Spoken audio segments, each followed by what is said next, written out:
హైదరాబాద్ లో ఏఐసీసీ రాష్ట్ర వ్యవహారాల ఇన్ఛార్జి మీనాక్షి నటరాజన్ను మర్యాదపూర్వకంగా కలిశారు ముఖ్యమంత్రి రేవంత్ రెడ్డి. దిల్కుషా గెస్ట్ హౌస్ లో పీసీసీ చీఫ్ మహేష్ కుమార్ గౌడ్, మంత్రులు పొన్నం, కొండా సురేఖతో కలిసి భేటీ అయ్యారు సీఎం. మీనాక్షి నటరాజ్ను శాల్వా కప్పి పుష్పగుచ్చాలతో అభినందించారు. మీటింగ్లో సీఎం సలహాదారు వేం నరేందర్ రెడ్డి, అద్దంకి దయాకర్, వేణుగోపాల్ పాల్గొన్నారు.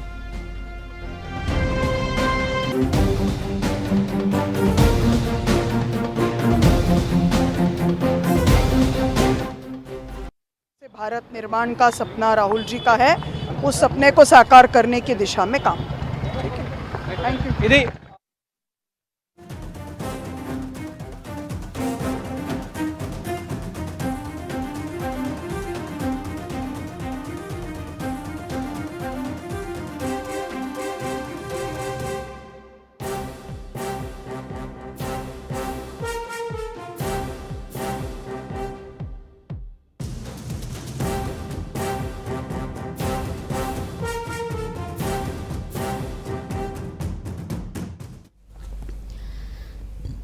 రాష్ట్రంలో తాజా రాజకీయ పరిస్థితులతో పాటు వివిధ అంశాలపై మీనాక్షి నటరాజన్తో చర్చించారు CM Revanth, PCC chief Mahesh Kumar Goud.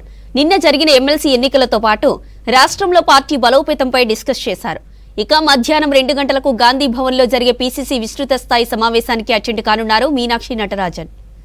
Hyderabad లో ఏఐసీసీ రాష్ట్ర వ్యవహారాల ఇన్ఛార్జి మీనాక్షి నటరాజన్ను మర్యాదపూర్వకంగా కలిశారు ముఖ్యమంత్రి రేవంత్ రెడ్డి.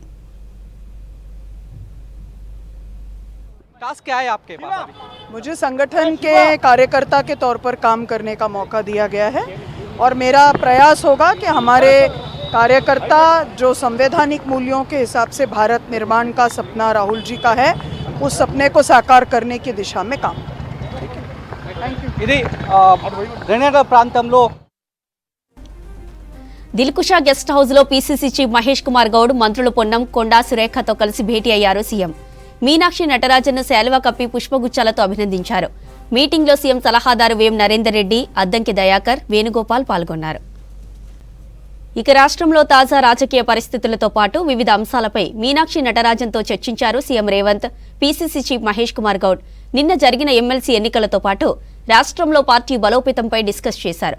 ఇక మధ్యాహ్నం 2 గంటలకు గాంధీ భవన్లో జరిగే పీసీసీ విస్తృత స్థాయి సమావేశానికి అటెండ్ కానున్నారు మీనాక్షి నటరాజన్.